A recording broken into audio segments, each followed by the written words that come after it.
Coming up on the Braves Sports Network, the Cedric Thomas program will recap the Vanderbilt game and get ready for the home opener. That's coming up Saturday at 4 o'clock as Edward Waters rolls into town. Edward Waters 1-1 on the season, so we'll talk all about that. We'll try to get some things worked out here offensively. It's been tough. It's been a challenge. We got questions. Coach Thomas has answers. We'll get to it coming up after this 30-second timeout on the Braves Sports Network. Are you approaching retirement but unsure where to start? United South Financial Group will make your journey. Don't worry. 74 people were picked before me in the NFL draft. To fight childhood obesity, United Way and the NFL are helping kids play at least 60 minutes a day. Okay, time for the team obstacle course. Yay! What this place needs is more healthy kids. To get involved or donate, go to unitedway.org/play60. Now I get it.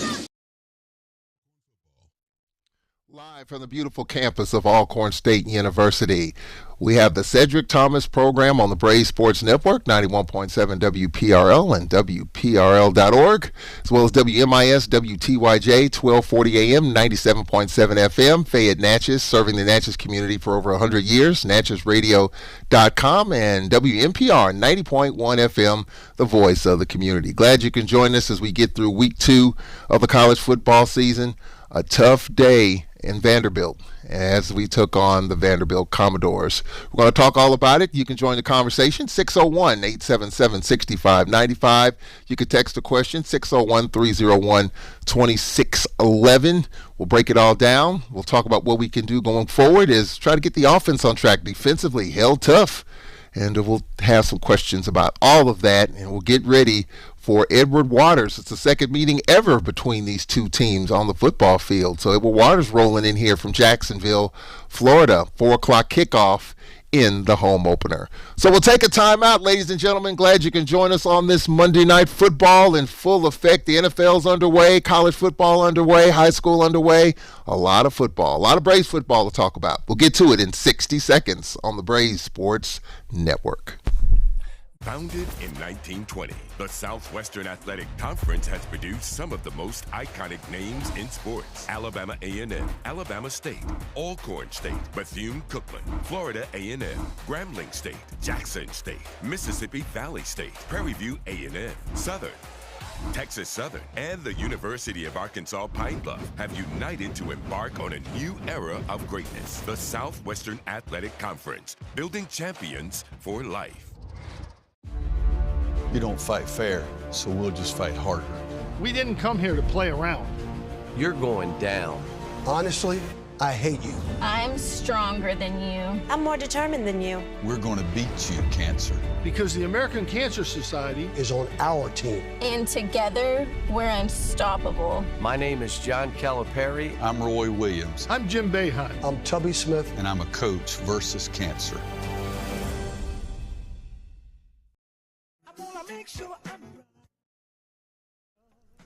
And welcome back to Cedric Thomas program on the Braves Sports Network. Our producers, Jamario Brooks, Cedric Tillman. I'm Charles Edmond. Braves head football coach Cedric Thomas. Coach, how you doing, sir? Oh, I'm blessed. How about yourself, Mr. Charles? Man, I am doing well. It was a long 24, 36 hours from Vicksburg to Nashville back to Jackson. And, I felt like Saturday was it was a perfect day weather-wise for football. If you like a little cool nip in the air. And it was a great trip, a good flight as we turned it around. And I actually thought, Coach, you know what? The day is so good, we might win this football game on Saturday, taking on Vanderbilt. I mean, I felt, just sometimes you just feel good. The day's going well, and you feel confident, like, hey, you know what? Build on some things. We might be able to make some things. We've seen upsets. We've played football. You got to play the game. And I really thought, coming into that game against Vanderbilt, a team that, they beat Virginia Tech, but I thought we'd make some adjustments and we do some things, get off to a fast start, make them chase a little bit. But obviously, it was another story. Well, for us, we won in, certain situations. That's kind of what we wanted. I don't think the scoreboard always indicates, winning and losing, when the standpoint of where we come from and what we up against. but we wanted to improve. And there was a lot of spots when you watch the film and look at the tape and evaluate the guys, just from on and off the field. I thought, it was some spaces that we got better at. And so if we can continue to do that, especially at that caliber game and opponent and, coming down the stretch, I think we'll be where we want to be in the end. I know fans look at the score and you look at the stats. And stats are what they are. I mean, you look at the final score and you look at what didn't happen offensively. It's. I know for some fans it might be frustrating, aggravating, considering that we didn't score. We didn't even we didn't have one play on Vanderbilt's side of the 50. We had a shot at the last play. We're at their 45 or whatever it was, and then we get a false start, and we don't have one snap in Vanderbilt territory. So it was. I know for a lot of fans it's hard to find the positives, but what were some of the positives? We didn't give up a sack, to a really good defense versus those guys. The turnover that we had, we could just, improve on that. And I think that'll happen just with the trigger man in the quarterback situation. But the guys up front did a really good job, offensively. We got out healthy. That was the most important thing that we wanted to do, on these two tough Power 5 and Group of 5, game. The kicking game aspect, we got better. We didn't get one block, and the one that was ran back, we pretty much subbed the kicker out and pretty much that whole group. So that first half, we really improved just from a kicking standpoint. And so it was some things when you pull the layers back, we really got better, and we know we improved from. And so kudos to that team. You talking about playing the SEC, the highs of the highs. I thought they did their job, and that coaching staff is, was well prepared. And so there's some things in-house when you look at the guys and they watch the film. They honest and know we left some things out there, but, we really got better from week 1 to week 2, and that's all we can ask. One of the things that it's being talked about defensively, obviously hanging tough, making plays, had a couple of sacks, getting pressure. But offensively, and I think that's kind of where it starts. You said last week that you're going to play 3 quarterbacks, and you actually had 4 that took snaps. Just talk about that position. Just talk about offensively just being kind of in a fog and a funk right now. I think it's more so the opponent. When you go against, really good defenses, they can stymie you down and do some things, but that game we wanted to snap it late, and get out healthy. We didn't want to get into a foot race with those guys, and so we wanted to be methodical and just kind of, wear some time off the clock and limit the snaps just from a health standpoint. And I thought we had some looks. When you look at it, I think we had about 4 drops. 2 of those came from the All-American that could have kept drives alive, and I know Truck right those wrongs. Quarterbacks, got the ball to the right, people, besides the interception that was early on the second possession. And so there was some things out there. When we go back and look at the film, there's some guys running wide open. Offensive line, didn't pick some things up like they should have. But they didn't get a lot of attempts, 3 and outs, 1 for 10 on third down, won't get it done. But when you take a spread offense and you kind of stymie it down just with the timing, you can't go as fast, and that's by design. And so they really, sputtered, in certain situations. But that was because we wanted to get out. We wanted to get out healthy and kind of cut the game down into a third, or 2/3. And I thought we did that. And so you'll see a much improved group this week, not because of who we playing, but because, we're, kind of speed the process up. We'll get back to fast, up tempo, like Coach Gale is used to, and we'll see a better product, here on out. So for fans who are concerned, worried, disappointed that, 2 games, no touchdowns, just a field goal, should we be concerned, disappointed, anxious? Should we be that? Yeah, you got every right to be how you want to be. I don't have a problem with that. Brave Nation, we understand, the job that's taxed and what's, called of it. So, those are your concerns or they concerns. I don't have a problem with it. All I can say is, what we do in the morning and here on out, it'll be who we are, and you got to judge the product for what it is, and right now we hadn't scored. I'm looking at everybody in the league. Everybody at least scored 2 points, inside the league, and we're the only one that didn't score any. And so that's not to our liking. But we know who we are, and we know how we can rectify it, and that starts in the morning. And so, the Brave Nation got every concern too. Every right to feel that way until we show them differently. And so just continue to support us, and shout out to the nation, for showing up. You see a lot of purple that was mixed in with that black and gold, man, and that was really good. It was really supportive for these young brothers to be able to see, because some of their parents, like we talked about, don't get to the games, but they saw a lot of people that were supporting them. And so we owe them a better product. And here on out, we'll put our best foot forward to be able to do that. And so, we know we'll get those things corrected, ASAP.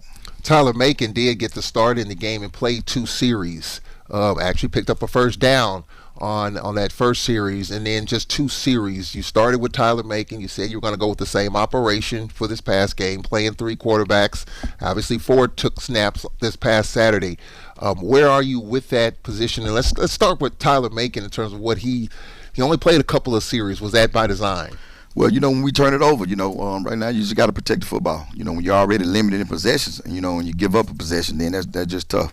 And so, that kind of just, for me, once we made the turnover, it was, hey, we're going to go with the one that's going to, not do it and also be in control of the offense. And I thought, the first possession, he did a really good job of getting the first down. We're getting him on the move. But yet, we got 2 games and we got 2 interceptions, from the same person. And, my thing in house is we got to protect the football. If defense is not, defense playing at a high level and offense is not moving it as well, then we still got to protect it. If worse come to worse, we'll end the possession with a kick.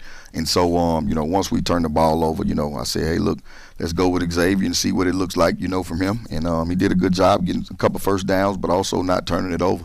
And so, that was by design. And then we put Rod in, and he made some uncharacteristic, type mistakes for a red shirt freshman, which, was very disappointing. And we had a real heart-to-heart on the sideline and in the meeting because he got to protect the football. We took some pass keys off and, he did his own thing, and we'll get that fixed. He's still young and figuring it out.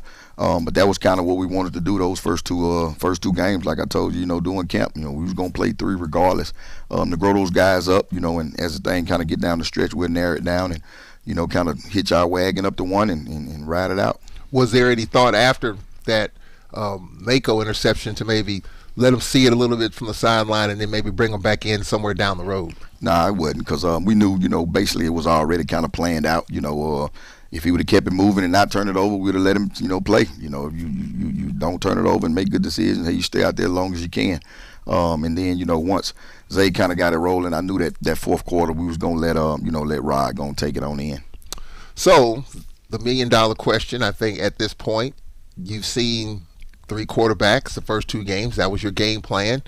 And you mentioned last week that after this past Saturday's game, you're going to make a decision in terms of who would be the starting quarterback going forward. Have you made that decision based on what we've seen? Yeah, we're gonna go with Xavier Vaughn. We're gonna hitch our wagon up to him and just ride it out. He's the one that'll start this week. And we expect him to just play at a high level. He's older, been abreast in the system, kind of know the ins and outs. And now we can just kind of go at our pace, go fast, and make really good decisions with the football and, put this offense in the best position to be successful. Yeah, what is he showing you from the minute he arrived on campus? And we know his story. He's been with Coach Gales at UAPB. You know about it. Obviously, his good work at Lincoln.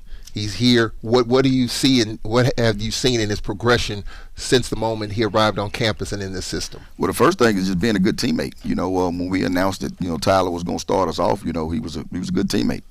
He just did what he could to help him. By him being in the system as long as he had, he was always a listening ear to him. And being able to just help him the best way he could. And that was the first thing. It wasn't come in and be something. It was come in to be a part of something.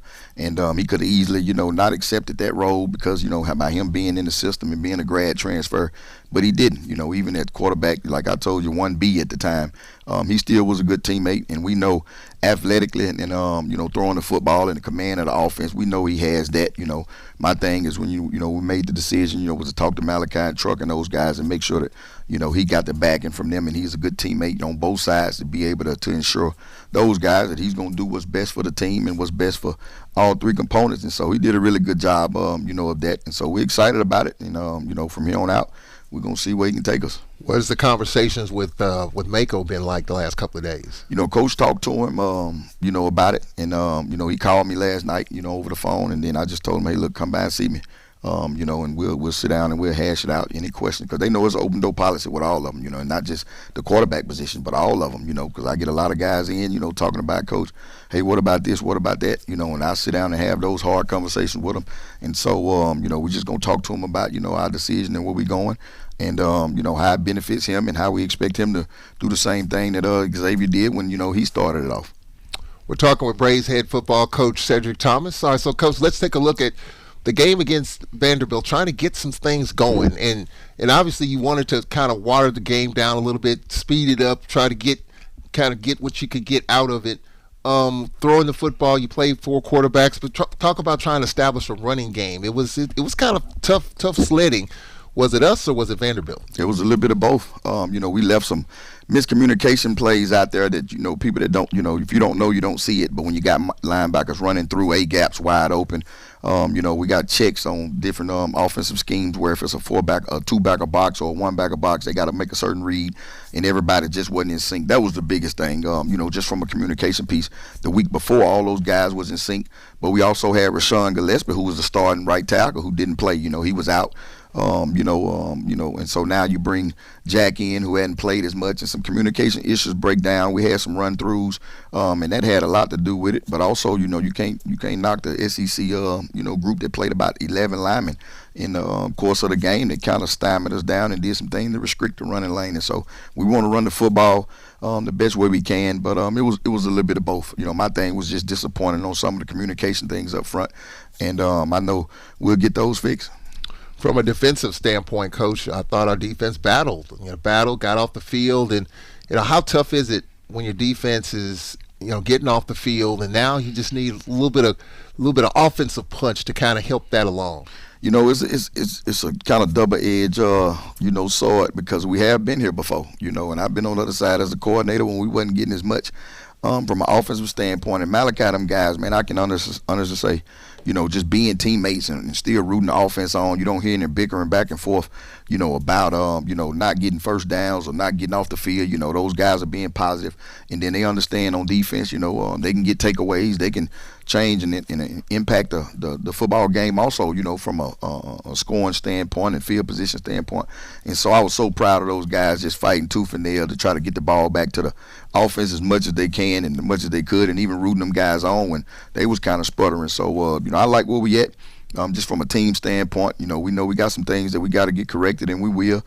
But the attitudes of the young men, after and even when we went out and just kind of moved around a little bit, says a lot about their integrity and them believing and have faith in what we're doing. And so we know it's an early season. We got a lot of football left, and we know what we can do. And so it's just a matter of just showing it and coming out working every day to improve and righting those wrongs. We talked about Vanderbilt's quarterback and Pavia, how much of a challenge he is. You have to account for him.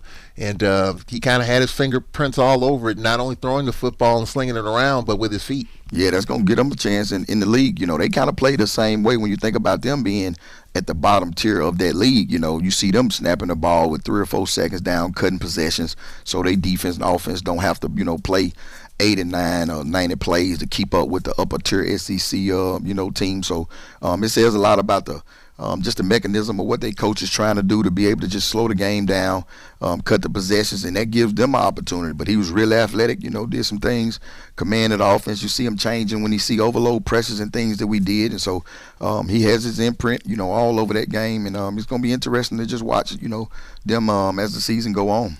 It was 10-0 at the end of the first quarter, Coach. So the first 15 minutes, 10-0. Talk about that. I thought, that's kind of what we wanted. If we could just slow it down, get some stops on defense, move it a little better offensively, get some first down, change the field over.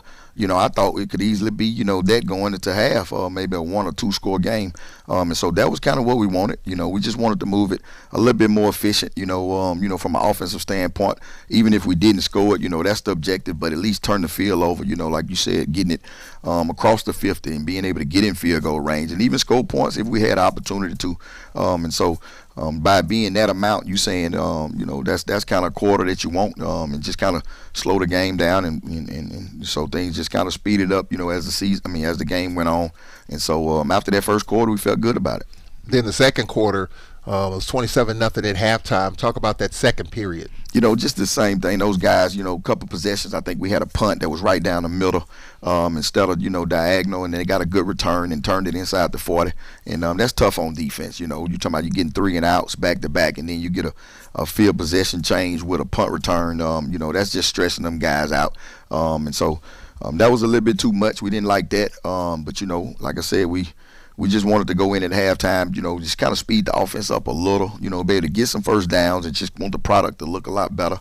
But for the most part, I thought we improved, from the half before, in week one. And so we just wanted to kind of compound on that, but still do the same thing the second half, kind of speed it up, move the football, take some pressure off the defense, play solid in the kicking game, and get out healthy. So as far as punting is concerned, and you just talked about it, that directional kicking, that angle kicking, talk a little bit about that strategy, that process, how that helps the punt coverage. What it does, when you look at the center, our center, he's really good with the operation, but he's not as athletic as some of the other ones. And so there's a hole missing in the middle when he can't get it down as fast. So I think one time Eli, he kicked it right down the middle of the field, and you talking about 53 and a third from sideline to sideline. That gives the returner 27 yards on each side. And so when he started the directional kicking and get that ball on top of the numbers, where now he's, it's maybe 13 yards from the sideline to that landmark. And so the guys did a better job of covering, but also he did a better job of just pinning them to an area to where he didn't have much field of work. And I thought once we did that, we corrected, just the return standpoint. You see the limited yards, being returned. And I thought that's really what helped the defense, because once they, we kicked it down there and got the stops, you see defensively, they come out, they get 1 or 2 first downs, but you see Steve get the sack, and we kind of closed that half off the way we wanted. So we just got to put all 3 phases together, and just be consistent with the kicking. Them guys, just their first time, on that stage, and I think Eli second game starting, at the punter. So it's a lot of youth that's being able to grow up and getting on the job training. But the kicking game was better, when he did it, and so we're excited about the future and going forward. It was 27-0 at halftime. What was your speech to your team in the locker room? When I put the tape on when we get back, I want to see maximum effort, no quitting, everybody working hard, and then just continue to improve and get better. I think if we can do that, not just only in football, but this walk of life, we're going to be where we want to be, where we need to be in the end. And so when I got back at 7 in the morning, put the tape in right then, looked at it, they played all the way through the whistle, which was amazing. And you look at Vanderbilt up, maybe I think 55, and they were still throwing it around, starting quarterback, number 3, with the pass interference. So they was trying to, like we talked about maybe a couple weeks ago, they trying to get points and still run it up. And so I thought them guys played all the way to the final whistle, and that was real impressive for them guys to be able to do that. But I expect that out of them. And, some things on the tape that I know we can get corrected, and I know we will. We're going to take a break right here. 601-877-6595. Give us a call. We've got some texts and tweets coming in, and we'll get to that. We'll look ahead to the home opener on High School and Community Colleges Day coming up Saturday at 4 o'clock. Got to deal with some weather midweek. How will that affect the preparations for this game? And then Edward Waters, they're 1-1 on the season. They lost to North Florida, but they beat Morehouse, and they're part of a pretty good D2 conference, by the way. Fort Valley State, I know we played Fort Valley State once upon a time many years ago, and that's they're playing up, so we got to get ready for Edward Waters as they roll in here. So we'll talk all about that. We'll take a break. We'll be right back after this timeout here on the Ed Thomas Show. Here at Alcorn, we understand that we share some commonalities with one another. So in some ways, we're already family. Seeing everybody, seeing more people that looked like me and had the same mannerisms as me, it was fantastic. The variety of people here really made me feel at home. When I stepped on campus, it felt like I was supposed to be here. When they say the grass is greener here, they really mean it. If I could go back and change it all, I would. I think I'm gonna miss you the most. I'm sorry. I'm so sorry. I'm so sorry. Maybe it's just the little moments. If I could go back. Sports Network, 91.7 WPRL and WPRL.org, Facebook Live, WPRL, and on YouTube, Brave Sports Network. All these videos, interviews, shows will be on that platform, something that we're adding to our arsenal of things that we're trying to do.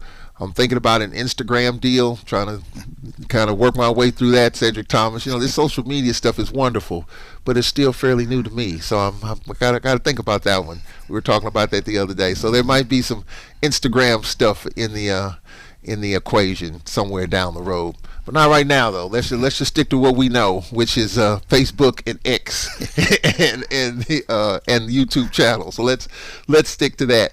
Speaking of sticking to stuff, Coach, you believe that your team just stuck to what they know as far as just trying to grind out a game like that. You know what the score is, and you kind of talked about it going into the break. How, and look, we see these games 70-6, 70-3. 75 to whatever. It's whatever to whatever. When you're playing up like that, these games get away from you. And yes, Vanderbilt was trying to throw it around. And yes, with UAB, we kept him off the board. Leighton Trent Dilfer threw his headset because he wasn't happy about the fact they were trying to run it up. This is, and I hate to say it, but this is kind of what to be expected now with the pressure on every one of these games playing FBS. They want to win as many games, impress the boosters, impress NIL folks, impress the president, impress administrations, the fan base. And when you don't score that many points, fans are like, what's wrong with you? So it's just an unfortunate reality. Were you disappointed or upset when they were still trying to sling it around, being up what they were? Now, we talked about that, me and you personally, during the summer. It's a part of it. I think the biggest thing is just the relationships or the lack thereof with coaches than it was back in the day. Back in the day, you fellowship with a lot more coaches at the coaching convention, and you just had that unwritten rule, of how football was being played back then. But now there's, I wouldn't say a disconnect, but when you don't have a relationship with the person that's on the other sideline, you don't see them, for who they are. You just see the institution, and they want to do what's best for their kids, and then you still got young adults on that sideline that, getting NIL or, maybe third screen, fourth screen, and they're getting rewarded. And you can't tell them to get out there and don't throw it or don't run it. If you got an RPO and you telling them that's the read and he don't hand it off and he throw it, and so I get it. I've been on both sides of it and understand it. It's our job to stop them. So regardless of what the time on the clock, and that's why I was so, excited and just so just pleased with our guys defensively, because those guys, when they was out there, they gave us, everything they had to the end. And there's some young guys that got out there. You see when they put their bag ups in, we put a couple hours in, and the quarterback disconnect on his own read and go about 50. But that's, our third tier guys that's out there, and I'm holding them to a standard that you got to get out there and you got to get that ball to the ground. Those guys work their butts off to play a good, solid game of defense, and you got to go out there and finish it. By also got to grow them up, and have them opportunity to play in that SEC stadium, to get accustomed to that speed. So when you get in conference, he's not overwhelmed, about it. And so I think if we can understand that and continue to get better and continue to grow, I think we'll be right where we want to be down the stretch. We were talking during the game, and I think Emmanuel Barnes brought it up, and I was thinking about it too. The last, 3 scores were kind of, I wouldn't say garbage scores, but the last 3 scores, just talk about that, the last 3 scores that they had. That's the first thing we said in the locker room. When we looked at it, and for us in the confines of play, it was right at 34, nothing. But the 3, was really disappointing. You got a new punter in. It's his first time punting. He punts it right down the middle with no hang time. We got about 8 guys on the punt, that's subs, same day of player development, trying to grow them up. He run down the middle for a touchdown. We tell, the young freshman quarterback to hand it off, regardless of the read, and he throw it, and that's a pick 6.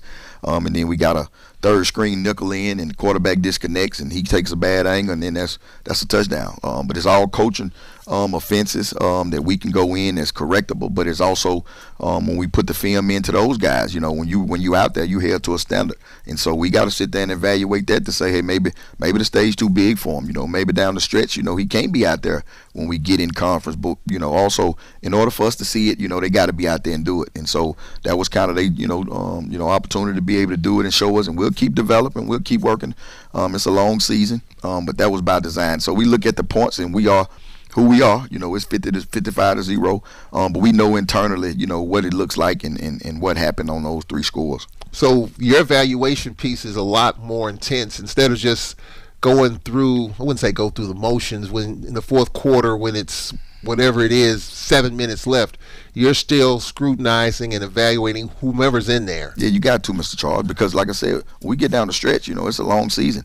If we can get defensively where we're playing about 36 35 guys total that can be efficient, whether it's anywhere from 5 to 6 snaps. We're a really good defense. And offensively, if we can play anywhere from 27 to 30 kids, on offense that can give us really good minutes, then that's what we want. And then special team, they got to fill in. We should be able to play at least 50 guys on all 4 components of the special team. And the only way you can do it is they got to get out there. And what better stage to be able to get them to feel and get accustomed to the SEC speed. So my thing to them was, hey, did that feel different than week 1? Does that feel different in practice? And so internally and mentally, we got to be able to set that as the gauge when we go out and practice, regardless of what the speed is, because now you know what SEC tempo looks like.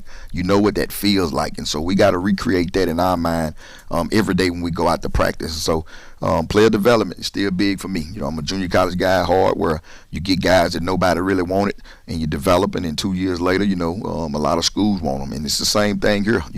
We got to give them a chance. We got to put them out there and let them play. But their bag ups a lot of times is better than our bag ups. But when they out there, the standard is to do your job at a high level, and then we grade them just as hard as we grade everybody else. The biggest improvement, they say in football, the biggest improvement is from week 1 to week 2. So what was, despite the score, if we just take that, put that aside, what was the biggest improvements in areas that you saw from Vanderbilt from week 1 against UAB? I thought they did we did a good job. Like I said, they had about 3 sacks against Virginia Tech. We didn't give up none. I thought that was really good by the offensive line. I thought the wide outs, we played more, and those guys got open. A lot of times they didn't get the football and you couldn't see it, but they ran precise routes. We did a really good job on the perimeter. Just got to clean up the drops. I thought that was good. From defensively, we went from 24 to 25 mentals to about 9 against Vanderbilt, which was a really, really complex offense. What does that mean? So against UAB, it was a lot of guys kind of running wide open, where you're supposed to be in a particular area and you're not, regardless of why. And that number was cut down all the way in half. And that's why you saw them guys play efficient, like they did. Guys was where they supposed to be. And you could just tell just from a stat standpoint what those numbers look like holding that offense, down to the amount of yardage and the points that they had. So that was a major, major improvement, just from them. And then the kicking game, we didn't get any blocked. And when we had the core guys out there, we limited the returns. And so I thought when you look at it, from what we see, from the film, it's major improvements all the way across. And we expect to do the exact same thing this week. What about on special teams, the decisions that were made in terms of returning some of those punts and kickoffs and not letting them go by and those type of things? Yeah, that little knucklehead just lost judgment of the ball. The stage kind of got a little too big for him, Mr. Charles. Terry, junior college kid, and it's his first time out there on that big stage. And so, he just let the thing fly. You see him when he hit it on the kickoff return. He had some really good fits, but he just let that one. He misjudged it, and I think, also the stage, was a little bit, that thing kind of big now when you talk about the SEC and them guys breathing down your neck. And so, we're going to evaluate that position. We're going to put some more guys out there to help them, be able to do it because they deserve to get an opportunity also. But that position right there is really, really important. You're talking about that's 25 yards. That might be 40 yards in 2 games that we've given up by him, not catching that football on those punts. And so that's something we talked about, from all spring going into now. And so, I'm going to evaluate it, and we may see somebody else back there if we're going to continue to do that. I was talking with somebody that was on the sideline, and they said, just basic, of course, paying attention to the game. And I do look at body language, and I am a body language person. I've talked with other coaches, and some people think I'm crazy that would think that body language doesn't tell you a whole lot. To me, it does personally, it does. But I'm around so many coaches, and every coach I've talked to that says body language does tell you a lot. Yeah, it does. The body language on the sideline, and of course I'm paying attention to what's on the field and obviously the sidelines at times. Thought the body language was pretty good. Despite these scores, you just don't, you don't see a lot of shrugged shoulders. And from what I was told, people that were closer to the action down there, that pretty enthusiastic, and even you just talked about it a little while ago, just coaching everybody up, cheering everybody up, and loving everybody up. I think they understand that from a cultural standpoint. Mr. Charles, the mission and the vision for us is the same. We want to use every opportunity that's including practice in the games to get better. But it also helps when you got, a fan base that really roots you on. We don't get a lot of, berserk type fans that just hollering, things that's negative, to them. You can hear a lot of positive things coming from the stands, and I think that's that community. Of course, we're going to move the ball, and we're going to score a lot of points, and so just to see those guys upbeat and understand, what they going against, and also, it's all correctable when you watch the film, and them being able to come to my office and come to the coach's office and, hey, have different, opinions about certain things and having a voice, it says a lot about them. But when you got leaders like Chuck Griffin and Malachi Bailey, it just kind of makes everything at ease, because when the leaders know what's ahead and what's going on, because we had the Tulane game, we had the Southern Miss game, so they've been a part of that, and so they just trusting the system and trusting the process and knowing that us going out and work, and knowing that some of those things are afflicted, self-inflicted, but some of them has to do with that other sideline also. But we expected nothing more but them guys to continue to root each other on. We talk about fast, being focused, a great attitude, making sacrifices and being mentally and physically tough. And if we continue to do that, we're gonna have a good football team. From the defensive side, Coach, 2 sacks, as you mentioned. Stamarian Edwards had 2 TFLs, tackles for loss, and Brandon Gibson with 1 sack and 4 TFLs. That means tackle for loss. Talk about those two and the job that they did on Saturday. Steve, he real dear to me. I had him in junior college, and, when he learned that I was coming to the, Alcorn, he said, Coach, man, I want to come, and he from the Delta. Really, really good football player. I actually think he got a chance to play on Sunday if he can just kind of stay healthy. Remind me of the linebacker that was from South Carolina State, but really good leader, tough kid, go above and beyond, helping everybody get better. He played his tail off. He played out of body. And Brendan Gibson is one of them guys, Mr. Charles, you're talking about when, Simeon Rice leave, in doing the spring. He's a walk-on, they're playing quality minutes, and Coach Covington is doing a really good job with that D-line, and he's one of those guys that, going to get opportunity to play. If he go out there and he can play at a high level against Vanderbilt, we know in conference he should be able to have a major impact. And so that's that development piece that we talked about, where a lot of times, walk-ons don't get opportunity to play regardless.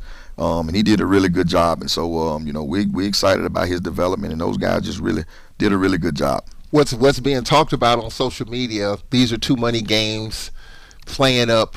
These were 2 challenging games. And I just think, the understanding that these are going to be 2 tough games to win, but I think people expected, I think from the offensive perspective, more points than just a field goal in the first 2 games. And I think that obviously is what people are kind of talking about right now. Well, they should. I like our fan base. I like the people that's associated with it. But I'm not shying away from any of the harsh criticism. I understood that and understand that. It's a great place.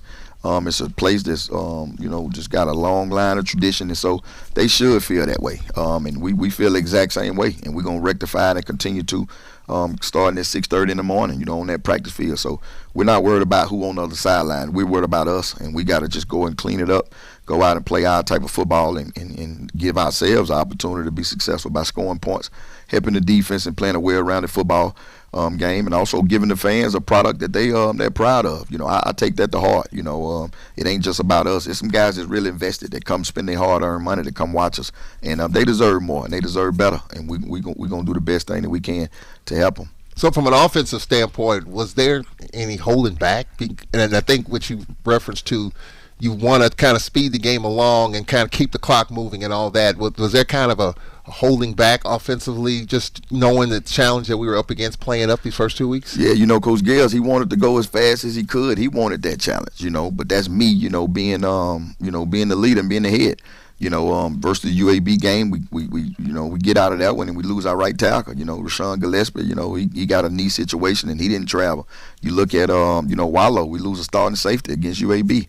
We lose our, backup running back, Tremont, so those 3 guys that played a whole bunch against UAB that don't make the bus, going to Nashville. And so If we go out there and we play fast and do that again, it may be 6 or 9 coming into Edward Waters. And so, Coach Gales, I can say, was real supportive of my decision. It's personal to him, because he gets all the slack behind this offense that ain't scoring points. But, his boss is saying, hey, look, snap it with 2-3 seconds, man. Let's get out of here healthy. Let's do the best we can. But we can't afford. Our roster hadn't made, Mr. Charles. I hadn't got the roster to where I wanted, where we can go out and duel these guys, especially, SEC type level of competition yet to lose 3 more starters. And we're sitting here going into, 2 weeks before conference and a lot of guys in the training room. And so when you look at that roster, you see 3 starters. With 2 starters and a major backup that don't travel to Nashville. People don't really see it. We don't make excuses. But that was my decision ultimately to say, hey, look, man, let's slow this thing down, take what we can get, and let's get out of here healthy. That's the unfortunate part about it. And that's talked about on social media, 85 versus 63. 85 scholarships at that level, 63. So when you lose a right tackle, when you lose a right guard, and as you talked about, that's, I'm sure, Miami played Florida A&M played Miami this past week. I'm sure Coach Colsey was holding his breath, hoping he doesn't lose, as his left tackle as they get ready for the meat of SWAC play. So I'm quite certain, when you're playing up like that, is an assumption that you're just kind of holding your breath and you just want to. Of course, you want to win the game. You're going to get the check, but you don't want to get beat up. And that's all the games. But when we believe in something, we got faith. We understand, but we just know the magnitude and that percentage goes up a whole lot higher when you play that level of competition. That's the best of the best from a medical standpoint. It's the best of the best financially. And then you just look at those bodies compared to our bodies, even with the bag ups. Just taking that pounding, play in and play out. So you're talking about playing 80 or 90 plays. Boy, that thing can, it can really hurt, and it can be taxing on. Some of the guys, and I just don't have the roster yet, in my first year to be able to go out and do it with them guys back and forth. We lost a lot of production when you think about offensive last year, and we don't have that production yet. We got some good guys, but a lot of guys that hadn't played a bunch, so I can't afford to lose another tackle. I can't afford to lose another running back, and so I know we believe in something. We're going to pray it up, but if I can do what I did over, I do the same thing, because we can go into this one, fairly healthy, and have opportunity to right the wrongs, and we can't score points if we ain't got them on the field. We're going to take a break right here. We got some questions to come in, and we'll look ahead to Edward Waters. We'll take a timeout here. We'll be back in 60 seconds on the Braves Sports Network. At Alcorn, there is a closer relationship between the faculty and the students. We got with my organic chemistry professor. He actually stepped outside of the classroom for extra hours one day, and he sat with us and he answered all of our questions. We prepare the students to face what is out there in the real world. And I'm actually learning here. I feel like teachers are actually helping me. All the teachers tend to know everybody. When the teachers know everybody, you can always have a relationship with your teachers and you can always meet them for help. Can I get the now bar, please? $1. Have a good one. Got it. Hey, what's going on? Hey. Let me get a now bar. Sure. $1. Appreciate you. Got it.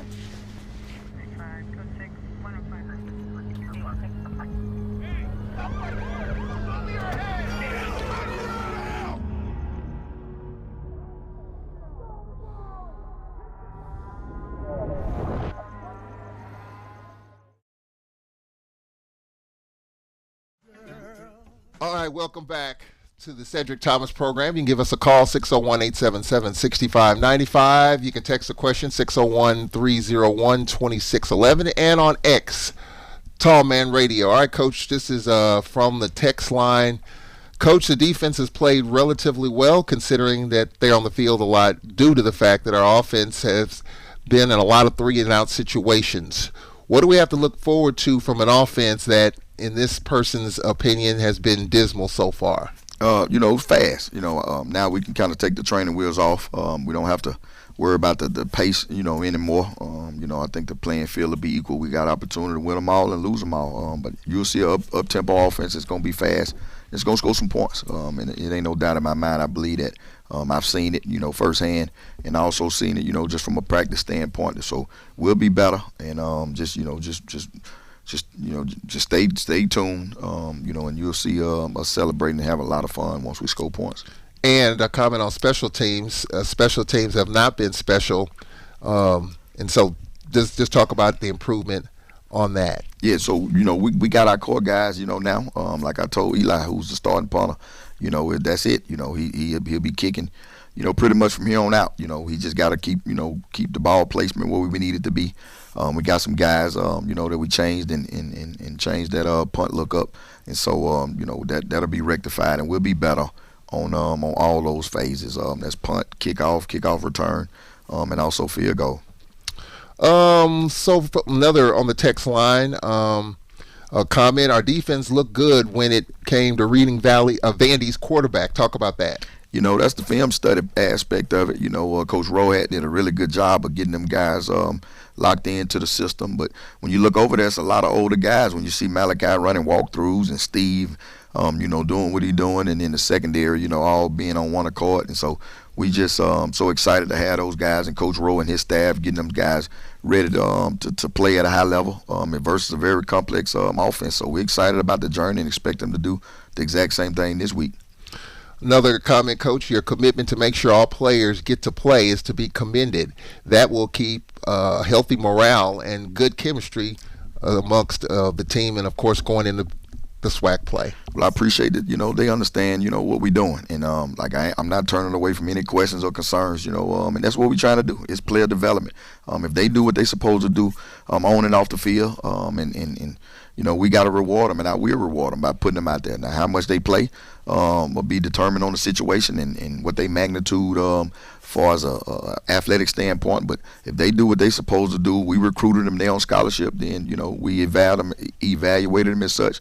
They deserve to go out there, and what that does, that's create depth, but it also get them a stake, in what's going on. When that guy, didn't make the right read and that quarterback scored, he was hurt because he felt he let them guys down. But when Malachi and Steve put their arm around him and just tell him, hey, look, that's why in practice, whether it's one play or 12 plays, you got to be ready.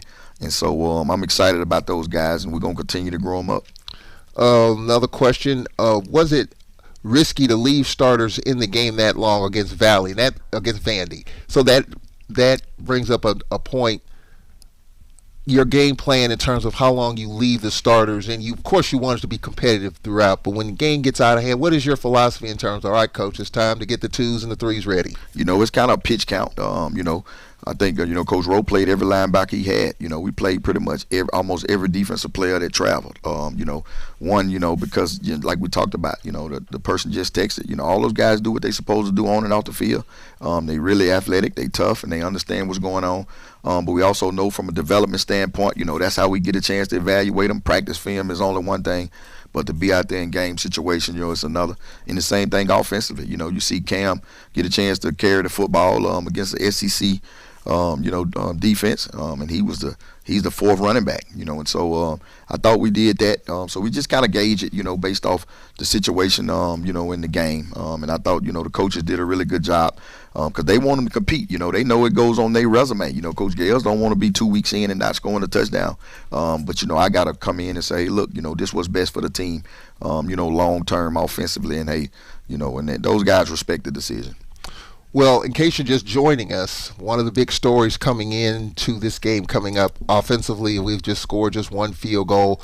We played 4 quarterbacks. We played 4 the other night, and now the decision has been made. In case you're just joining us, Cedric Thomas earlier talked about the decision in terms of his starting quarterback. So kind of recap that for us, Coach, the decision in terms of who's the starting quarterback going forward. Yep. So, collectively, me and the staff, we decided, hitch our wagon up to Xavier Vaughn and kind of let him take us on through, barring, something tragic happens. But, those guys, believe in him. They understand, what he's done since he's been here. And, we expect to see our offense to kind of, get up and down the field and score points, but also, from a leadership standpoint, be a good teammate, and also make sure he's doing everything right on and off the field. So we're excited about the decision, and now we can just kind of go forward.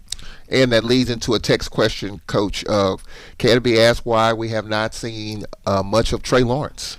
Yep, right now those guys just kind of, push their way in front of Trey. Trey is kind of laid back.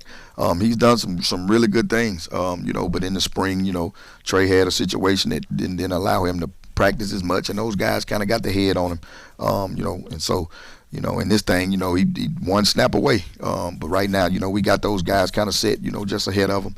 And Trey is kind of tutoring him and helping him, you know, when need be. And so that's the only reason why you don't see Trey out there in the mix. And another from the text line, will B.J. Rogers be available? Yeah, you know, I was tough on B.J. He missed one of the meetings, you know, and you can't miss meetings and expect to play a whole bunch. He had a really good game against UAB. Then I have to fire him off special team because, you know, he missed one of my meetings. And so B.J. he dear to me. I know his folks. I know where he came from. And me and B.J. had a really, really intimate conversation about him and not playing prior to I'm getting here. And then all of a sudden, you know, I tell him, hey, look, you know, I got to keep you healthy. And he got a stake in his offense. But then, you know, when you don't do things right, you know, such as missing meetings and not being where you're supposed to be, you can't be rewarded by carrying the football a whole bunch. But we got him squared away and look forward to seeing him, you know, carry the football. You announced that Xavier Vaughn will be the starting quarterback. So what's the pecking order? You know what one is. Who's 2 and 3? You know, it's still back to 1A, 1B, and 2. Mako will be that 1B, and Rod will be. He's the 2 right now. In that order, and so that's kind of how we'll play it out. But like I told Zay, you know, just let it rip. You know, go have fun, control the offense. Don't worry about looking over your shoulder. Hey, we got you. We got your back. You got a really good defense that's sound. Got a good kicking game that's gonna help you. Hey, let's roll and let's win some football games, score points. For those who don't know his story and his style of play and his attitude, you know him about as well as anyone. Coach Gales at Lincoln, UAPB. Coach Gales, the same thing. Just give us the spiel now on Xavier Vaughn and what he brings to the table on and off the field. You know, he's just a leader. He's been in the system for 3 or 4 years, so, you know, he can get us in and out of some plays just because he's been in it, you know, a lot longer. But really good football player. You know, he's athletic, got a long live arm. He can throw it around, and so he's just a good person. Outside of that, he'll fit the culture. You know, he's a really good kid, kind of laid back and reserved. But just a good person, and he's a good quarterback. And I think just him being, 1B when Mako was starting says a lot about him because you didn't see no social media flack. You didn't see him taking his ball and going home. He just helped, and he, was only got 5 months, and he could have easily said, well, Coach, man, I came here to be the guy. Y'all know what I can do. But he didn't, so that says a lot about his character. So he'll fit the culture, and we're expecting him to just, get us up and down that field and score a lot of points. For all the talk about Mako during the offseason, Tyler Mako will be the starter, and we know coming in when he was recruited what he was about. What is his mindset? I mean, I'm sure as a team player, you kind of take that attitude. What is his mind frame as you make this decision? I don't know. I hadn't talked to him yet. So once we sit down and discuss it, he'll have every right to lay his case out before me, and then we'll keep that between him and myself. But right now, I don't know. Interesting. We'll take a time out here. We'll take a 1-minute break, and when we come back, we'll look at some of the scores around the conference, and then we'll look ahead to Edward Waters rolling in here. Second time that we've played Edward Waters. So we'll take a time out. We'll be right back after this on the Ced Thomas Show. I feel like the education department here at Alcorn has prepared me for the future in the classroom. We're a family environment who can guide you and will get you to where you want to be. It's really easy to cultivate that one-on-one relationship with your professor or your advisor. Our students will be able to go out and impact the lives of the people that they work with. I was really glad I made the decision to come here. What I would tell aspiring Alcornites, when you get here, you're not going to want to leave. Hey world, I have a quick message. It's about safe driving. All right, let's go. Anytime you're driving, have the seatbelt buckled tight, both hands on the wheel and your phone out of sight. When not in your hand trying to text somebody back, because if you do, your car might get smacked. The moral of the story, just put your phone down. The people on the road will stay safe and sound. Put your phone down, put your phone down. People on the road will stay safe and sound. Yeah.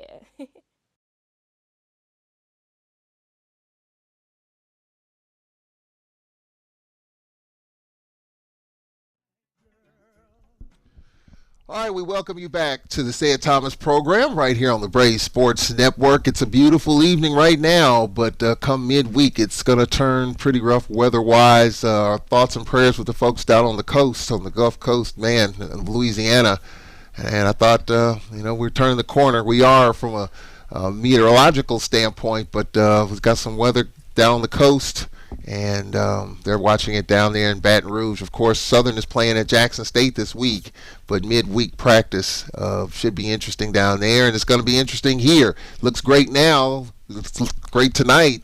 Tomorrow, but then this time tomorrow things start to turn, and Wednesday and Thursday, could be tough weather-wise. So, Coach, in terms of getting ready, midweek you kind of wrap down your preparations, but I'm sure you've been looking at the weather. You got 7:15 a.m. practice starting with special teams, but I know you're keeping your eyes on the weather. Yeah, I just and I'm not a really big weather person because I just know we're gonna be out in it. But for some reason, I think I seen the storm aspect come across my phone, and I happened to look at it and saw Wednesday. I was like, man, we're gonna probably catch some rain here Wednesday and Thursday. But for us, we're gonna be in it. So regardless, like I told them when Lil Boosie came. You're going to have all fun you want, but we got to get up and go to work. So regardless of what the conditions look like outside, unless it's lightning or something tragic, we're gonna be out in it. Yeah, so you don't taking it inside of the gym and all that, you're going to be out in the muck and elements. Yeah, somebody got to give me an Article 38 for me to go in that gym. We don't play indoors. So, we got to go to work. Yeah, so we'll be paying attention to that. The weather, though, for Saturday should be fine. It's going to be warmer than what we're seeing right now. So the weather will be fine come Saturday at 4 o'clock. Look around the scores around the conference. Coach, Grambling gets a win over Tuskegee. Some historic matchups: Southern Savannah State and Grambling Tuskegee. Of course, we're going to be playing Edward Waters.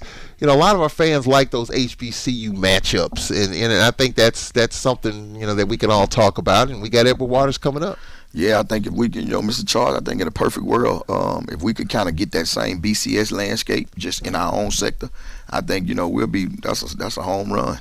We the most attended conference in the last 30 years, from a 1AA standpoint. So if we could kind of set that model and we could somehow, treat it as, classics, and then meet up for the Celebration Bowl, man, I think that would be pretty cool. So that's just a thought, how we would do it from a logistics standpoint. We still could do a home and away, just treat that as some type of classic. But we know we're gonna come watch and support ourselves, and that's kudos to the HBCU nation to be able to just show up and support these young brothers and just play football. And in the FCS landscape, Prairie View beating Northwestern State. Yeah, that's big. That's huge. They knocking off that the Southland. Mm-hmm. So that's a really good fleet. And that's huge. You always root for the conference teams when they play those.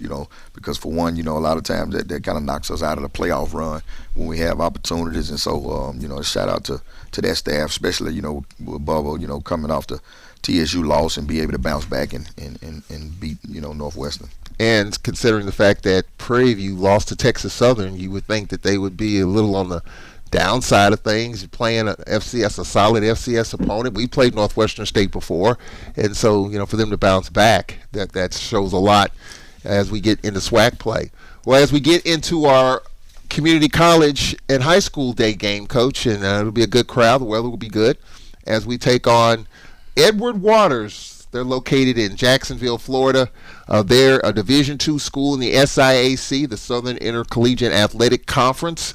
Second meeting between these two teams. We played them August 31st, 2013. We won that game 63-12. You have schools like Edward Waters, Clark, Savannah State, Lane, Allen, Benedict, Fort Valley, Albany State, Tuskegee, Kentucky State, Miles, Morehouse, and Central State. That's the conference, the Southern Intercollegiate Athletic Conference, Division II, SIAC.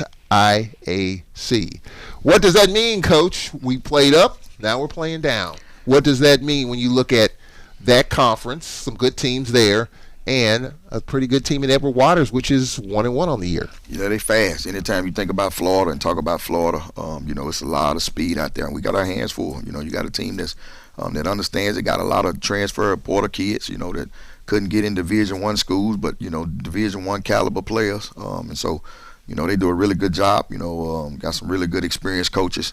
And when you look at them, got a quarterback, play a lot of quarterbacks, got a lot of speed, I'm not as big up front, but those guys are really moving well. And so we got our hands full. We got to be prepared. You got to, make sure we got good game plans and go out and execute and play our brand of football on both sides of the ball, including the kicking game. When you talk about numbers, we play up, it's 85 versus 63. But when you're talking about FCS versus D2 in terms of scholarships. What do you know about that level in terms of scholarships? I think it's maybe anywhere from 30, 35, close to 40, depending on whether private, I'm assuming, but I think it's somewhere around that 35, no more than 40, type deals. But there's so many other things that can close the gap just from financially to get them guys there. But it's a lot of talent, down there in Florida, and we ain't in no position to take anybody light. We ain't scored in 2 weeks, as far as a touchdown standpoint. So I don't care who it is right now. We got to go out and play our brand of football. I tell the guys every day, get up and look at the man in the mirror, and that's who we facing. It's us against us right now. And so we just got to execute at a high level, regardless of who on that other sideline and how many scholarships they got. And then just play our brand of ball and come out with a win. And that for us, that's playing well. They're going to play two quarterbacks, and Antonio Smith and Keith Moore off the bench against Florida Memorial. They lost 31-21. They were down 24-0.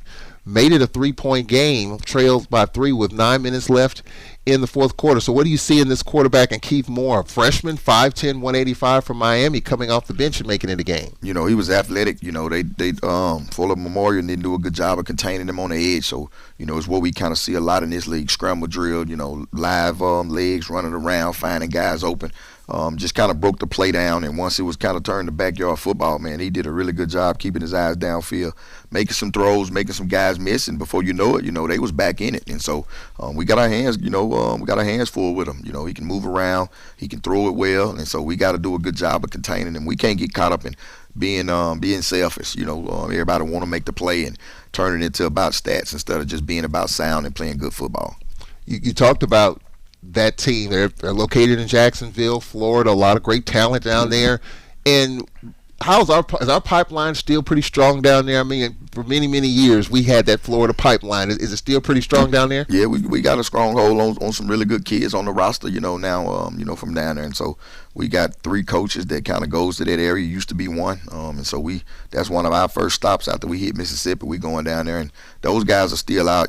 Cultural type fixtures. For us, they're not worried about the infrastructure per se. They worried about the relationships and get a lot of good coaches in that area. One thing that they do is they want guys and coaches to take care of their kids because they know they're gonna be far away from home. You look at Abe, we just got a big time tackle, from there. We got Ashton, another tackle. So we got some guys from that area that's gonna be really good. Sam Edison, he's from that way. So we still want to keep that going, and it's been good to us. Final question, Coach, as we get ready for Edward Waters offense, defense, special teams, high school, community colleges day. Jack Spinks Marino Castle Stadium is going to be on the SWAC Digital Network. We'll be a part of that coming up on Saturday at 4 o'clock. Keys to victory. We gotta be sound. We can't turn it over. We gotta move the football. We gotta play fast. Defensively, we gotta limit the explosive, and we gotta be sound. We can't, make this out of quote unquote stat game and go outside ourselves and do things uncharacteristically. And special team wise, we gotta keep that ball out of number 1 hand. He's really good in the return game. We gotta directionally. We gotta put it into an area where you gotta work for it, and then we gotta get down and cover it, and we got to be sound on all 3 phases. And if we do that and play our brand of football, then at the end of it, those guys will be celebrating, having a good time, and that's all we can ask for is to continue to get better and compete and continue to put a good brand out there that the eye liking, and also the players from that standpoint, and also the nation, the Brave Nation deserves a really good outing that they can go to church and they can go to work on Monday knowing that hey, they saw a really good brand of football that they invested in. Need to get this one. We got 2 more on the road back-to-back after that at McNeese and at Valley. We open up that new turf field with Valley at 6 o'clock at the end of the month. So doesn't get any easier. Need to take care of business at home. Coach, we appreciate it. Appreciate it, Mr. Charles. That's Braves head football coach Cedric Thomas, always gracious in whatever's going on. He said, hey, he can take it. And there's some tough questions, obviously, coming out of last week's game. Hope he can provide some answers and a win coming up on Saturday. 4 o'clock kickoff. We'll have the broadcast at 3:30. For our producers, Jamario Brooks, Cedric Tillman, I'm Charles Edmond. Glad you can join us on the Braves Sports Network. We'll talk to you on Saturday. Alcorn and Edward Waters. So long.